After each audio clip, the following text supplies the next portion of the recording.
a Anvisa ela sempre foi signatária da OMS, que é a Organização Mundial da Saúde, seguindo sempre seus guias. Só que o que acontecia? Antes desse marco regulatório, o que acontecia nos outros países, ele demorava um pouco para chegar no Brasil. Às vezes, até com 5 anos de diferença, essa internalização do que acontecia em outros países iria acontecer no Brasil. Na década de 80, por exemplo, os países europeus e nos Estados Unidos, a validação dos sistemas computadorizados, ela começou a fazer parte da rotina das indústrias da área de ciências da vida. Eram compostas por empresas farmacoquímicas, farmacêuticas, veterinárias, cosméticas, de produtos médicos e por uma necessidade de estabelecer melhor os controles dos processos produtivos com mais eficiência.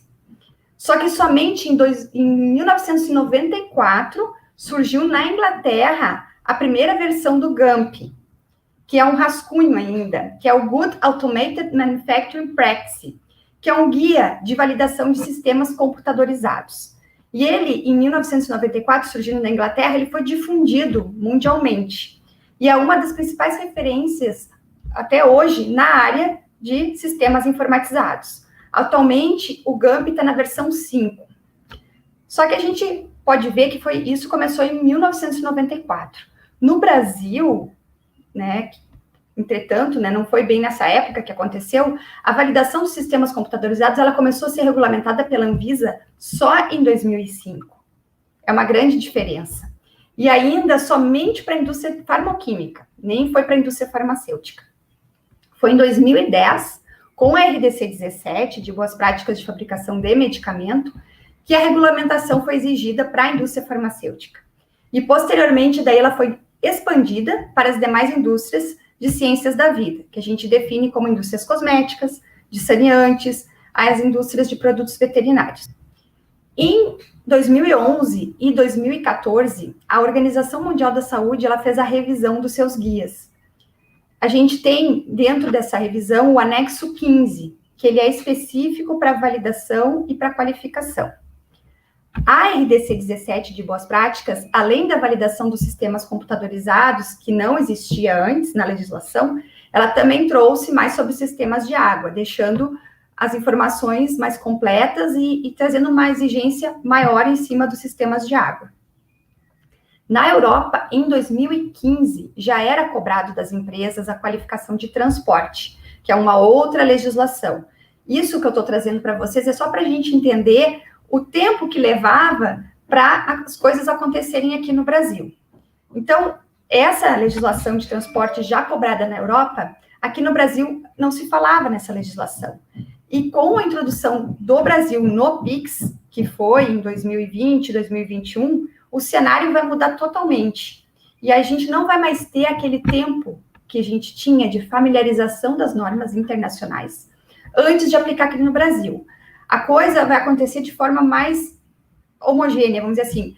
O que acontece em outro país, acontece no Brasil ao mesmo tempo, nesses países que são signatários do PIX, né, que fazem parte do PIX. Mas o que é o PIX? Então, precisamos falar o que é isso para que todos possam entender. O PIX é o Pharmaceutical Inspection Corporation Scheme, ou também chamado de Esquema de Cooperação de Inspeção Farmacêutica. Ele conta atualmente com 53 autoridades membros de 50 países. O PIX ele se destina tanto para medicamento de uso humano e insumos farmacêuticos, como também a medicamentos de uso veterinário. Então, é por isso que alguns países contam com mais de uma autoridade membro. Então, são 50 países e 53 autoridades membros. Mas como o Brasil acabou entrando no PIX, né? Como é que foi essa história do Brasil entrar no PIX? Em 2014, a Anvisa ela formalizou o interesse de se tornar membro do PIX. A Anvisa, Agência Nacional de Vigilância Sanitária. O que isso significou naquele momento, em 2014? Que a agência ela estava disposta a iniciar os esforços para modernizar o marco regulatório, investir na qualificação dos inspetores que atuam no Sistema Nacional de Inspeção de Medicamentos e estava disposta a harmonizar os procedimentos de inspeção das boas práticas de fabricação de medicamento em todos os estados brasileiros. O que se via muito e que ainda a gente percebe, mas vai reduzir, se acredita que vai reduzir, e eu entendo que sim, vai, é a discrepância que existia em relação às exigências dos inspetores dos diferentes estados. Então, alguns estados aplicavam com mais rigor a lei, a norma, e ela é muito interpretativa. Então, algumas empresas ficavam um pouco à mercê dessas interpretações desses inspetores. E aí, em outros estados, a coisa era mais simples, menos rigorosa, e a interpretação era mais branda. Então, a gente entende que agora, com o conhecimento mais compartilhado, a transparência que está tendo referente à legislação, as trocas com o setor regulado, vão trazer também esse benefício, né, de todos serem tratados da mesma forma.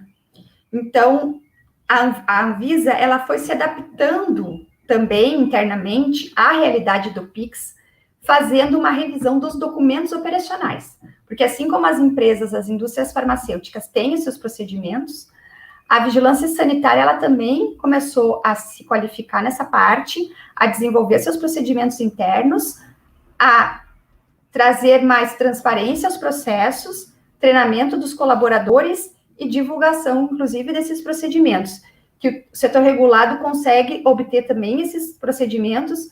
A gente tem, por exemplo, a forma como eles fazem análise de risco quando eles fazem uma auditoria dentro das empresas, o que eles consideram maior risco, qual não conformidade que é maior, qual não conformidade que é menor. Isso mostra mostra como se está ficando mais profissional dentro da Anvisa.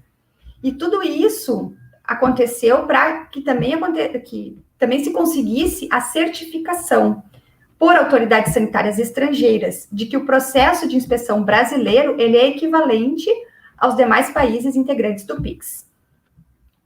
Então, a Anvisa, a vigilância, as vigilâncias estaduais, a vigilância, a própria Anvisa, que é federal, eles se organizaram de tal forma que eles atendessem os prazos necessários para a entrada no PIX.